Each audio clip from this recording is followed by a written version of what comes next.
W420radionetwork.com. Well, we all love that big yellow ball in the sky. The sun is the source of all our living things. But when winter comes, or the clouds come, or night comes, indoor farms turn to artificial light to make their crops grow. And what lighting works best? How do we maximize crop growth? Well, let's say hello to an expert. Joe Sullivan from Franklin Energy.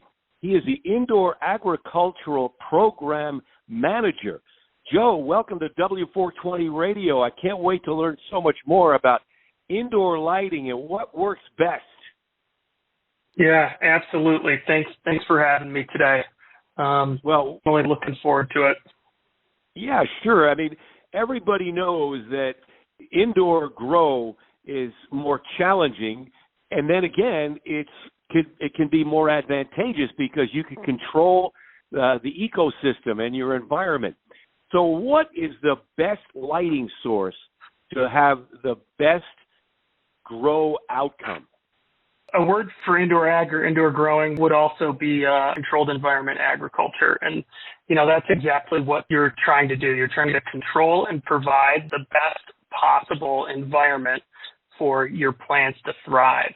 Now, there are a number of different lighting sources that growers use, but far and away, LED is the best source to provide light for plants to grow indoors, and that's for a number of reasons. One, they're more energy efficient, they use less wattage, and they provide same amount, if not better light than high-pressure sodium, metal halide, and other traditional light sources. Number two, they're more of a broad spectrum light source, so they're providing light within the photosynthetic active radiation wavelengths really more broadly than your traditional light sources. Number three, they last longer, and they're traditionally more reliable than high-pressure sodium, metal halide, and those types of light sources. Yeah, so this is the 21st century technology, LEDs. I understand it can reduce grow time up to 30%. They can last up to 50,000 hours in terms of just how effective and long-lasting they are, more durable than fluorescents, and, they emit less heat. So it's like a no-brainer. And I understand that Franklin Energy is giving consumers an opportunity to capitalize on LEDs if they want to upgrade their lighting system. So tell us what's going on. Franklin Energy runs and implements rebate programs for utilities all across the country. In Colorado, we focus on indoor agriculture for Xcel Energy. So we implement their business energy assessment indoor ag program for all their electric customers throughout Colorado, as well as support the lighting efficiency and lighting rebate team at Xcel Energy. Just talking about the advantages and talking about the rebate opportunity for those who have a system that may be a little outdated or not as technologically advanced. So speak a little bit more about that, if you would. On behalf of Xcel Energy, Franklin Energy implements their indoor ag business energy assessment program that has access to Xcel Energy's full suite of energy efficient rebates that are available to growers and other commercial customers. So at the moment, Xcel Energy is providing 70 cents per watt installed as a rebate. So for the purchase of horticultural LEDs, Xcel Energy will actually pay their growers to install them.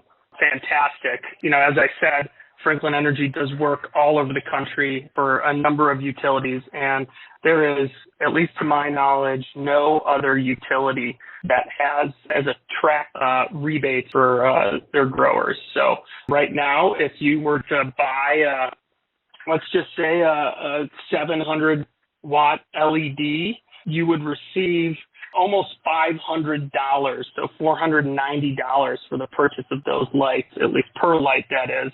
So it's a tremendous financial advantage to buy down the cost of horticultural LEDs because We all know that they can be expensive. So it really brings down growers' ROIs to enable them to try out the technology and implement it permanently. That's awesome. I mean, if you can increase yield, optimize your light spectrum so you save money on the energy, you emit less heat, so that reduces cooling energy costs. You control the UV amount, so reducing the stress in the plants, fewer pests, less fungus and the like.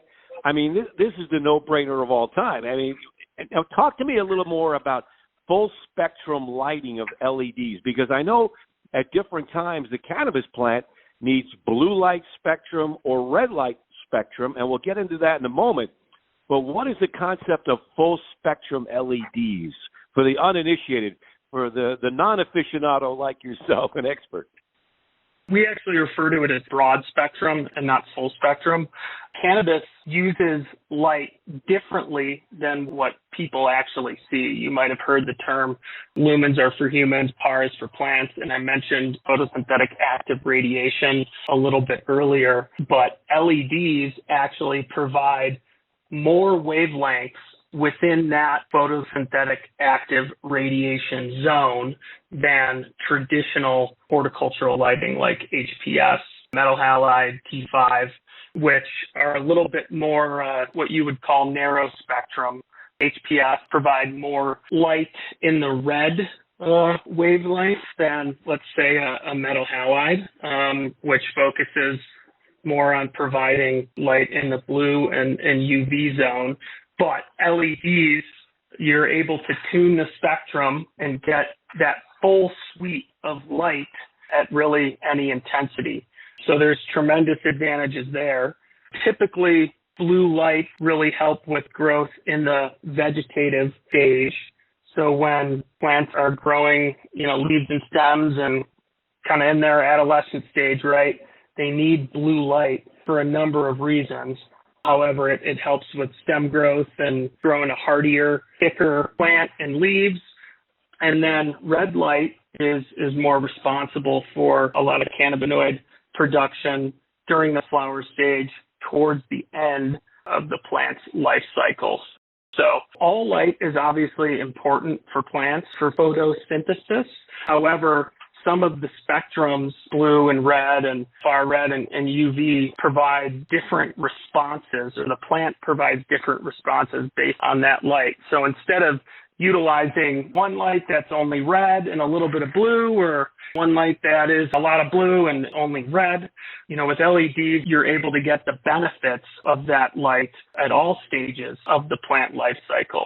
And so that really helps with increased yield, as you mentioned before, and helps with growing a stronger plant that is less conducive to disease and other things like that.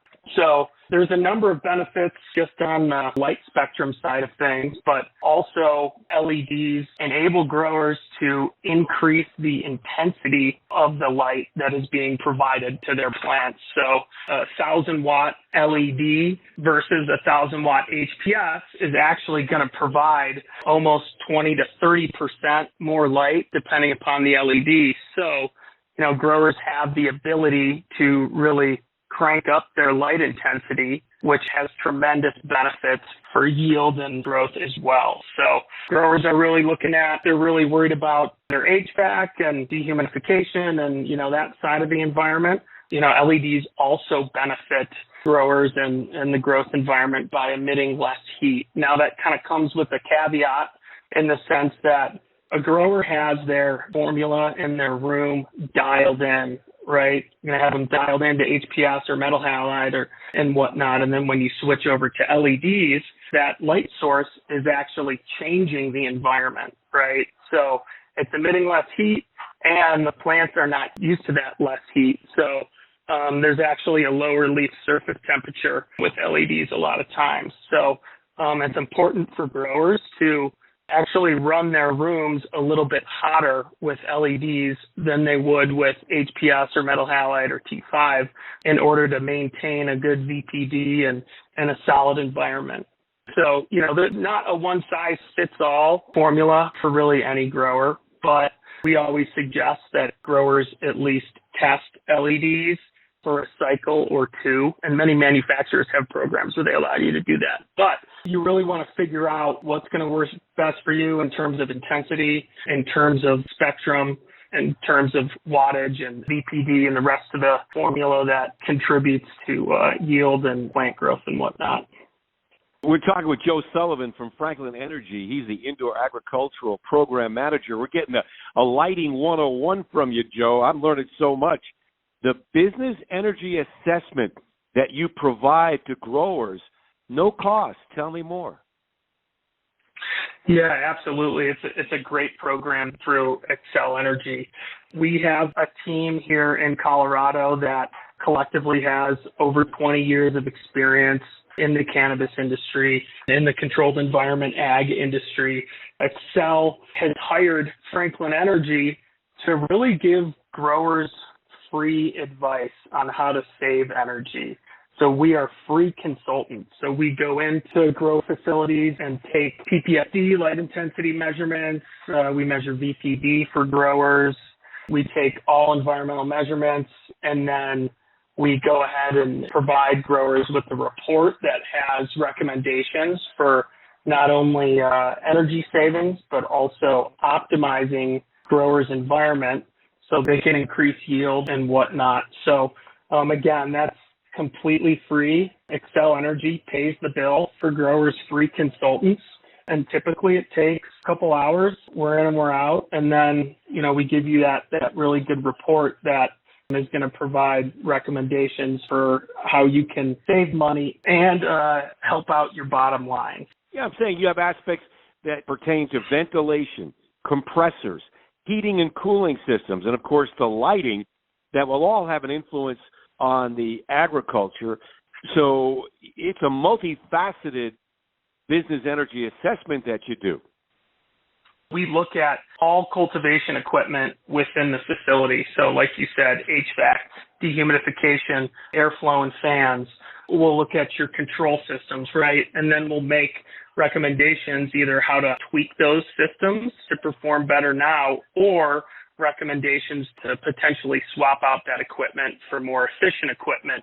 And on top of that, we will provide energy savings calculations for all those recommendations and estimated rebates for what you might receive by moving forward with those recommendations. On top of that, we're available to really help growers and hold their hand through the entire process of an upgrade. So for instance, we identify that LEDs might be a good fit, and you, the grower, would like to explore that opportunity and potentially take advantage of rebates.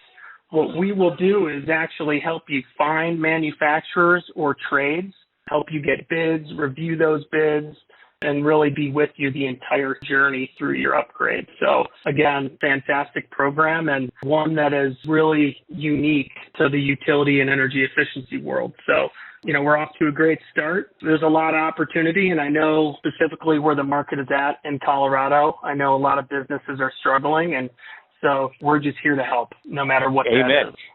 I love it. And, if you can increase your yield and reduce your costs, it's a win-win.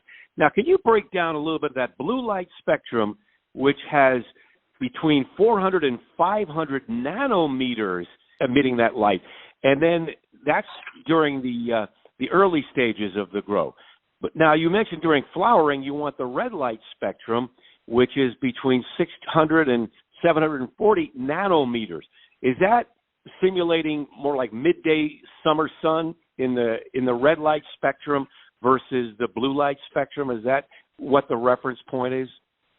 Absolutely. So if you're familiar with cannabis reproductive cycles, you have your veg and you have your flower, right?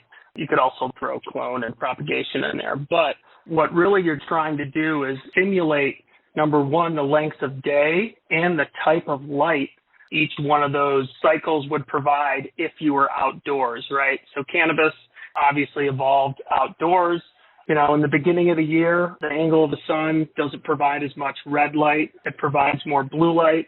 The days are longer than they would be, let's say, in October, November, which is when the length of day would signal the plant to go into its flower cycle and say, hey, the year's almost over. You need to start reproducing. And that's when it starts developing buds and, all the nice cannabinoids and THC and whatnot. So during that end of the cycle, the sun would be providing, the sun's rays would be more perpendicular to the earth and providing more red light. So again, I mentioned it's called controlled environment ag or indoor ag. And the benefit is with indoor ag, you're really able to provide the perfect environment at any point in time. That's awesome. So we're not messing with Mother Nature. We're trying to replicate her beautiful performance in an indoor grow environment. Yes, exactly. Cool. Hey, I got to ask you one other thing. If you have low wattage lights, I understand you want them closer to the plant, maybe a foot to 20 inches, but high wattage lights, you're going to keep the lights farther from the plants, and you don't want to burn the plants. So just talk a little bit about that dynamic, because if growers are not tuned into that, you could be missing out or damaging your crop. Yeah, you absolutely could. And, I mentioned earlier that there's really no, hard and fast formula that all growers can use. Obviously having lights closer to your plants could have a detrimental effect on the leaf surface temperature, the leaf itself, metabolites and cannabinoids and whatnot. So depending upon what your light intensity is, your PPFD, which is a measurement of light intensity, so that's photosynthetic flux density, that is the measurement of actually how many photons of light within that PAR spectrum, the photosynthetic spectrum, that are provided within a specified area. And so depending upon the strength of your light source and the intensity actually reaching the canopy and the heat being emitted, the mount height of your light is actually going to change. So higher wattage lights, like you said, you'd want them further away from your plants. And lower wattage lights, which would typically be used in propagation or the vegetative stage, since they're less intense, you can actually have them closer to your plants. There are some potentially diminishing returns by having lights closer to your plants. Obviously, depending upon your layout, you might not have as even of a light distribution across your canopy, but the further away you bring those lights, the more they're going to spread out. So it really depends on the size of your canopy, the reproductive stage you are in, the strength of your lights, to really figure out exactly what your mount height is going to be. And so one thing we actually do during our assessments is we take PPFD measurements in every room so we can help you identify, hey, this is where you're at now. This is where you might have some hot spots. This is where, you might be lacking a little bit. And then when you're looking at potentially going to LEDs, you'll have a really good baseline to understand, hey, this is how much light my canopy is getting now. This is where I want to be, or do I want to replicate this? So when you're considering LEDs, you definitely always want to get a PPFD map done by your lighting manufacturer or whoever your lighting rep is. As I've said before, there's really no perfect formula, but it will help you understand, where you're at and what might work best for you. Man, that's been awesome. I'm learning so much, and I'm sure our listeners are too. So, again, if I have an indoor grow and I want to make a transition to LEDs and I want to get that Franklin Energy rebate, tell us what we've got to do. Our rebates are actually paid for. They're paid to growers through Excel Energy, and you can go to excelenergy.com. That's XCEL energy.com to the lighting efficiency section to take a look at the application there. What we do is really help growers from the start to the end. We'll help you identify where that application's at. We'll help you fill it out, maybe help you select some lights and whatever you want your layout to be.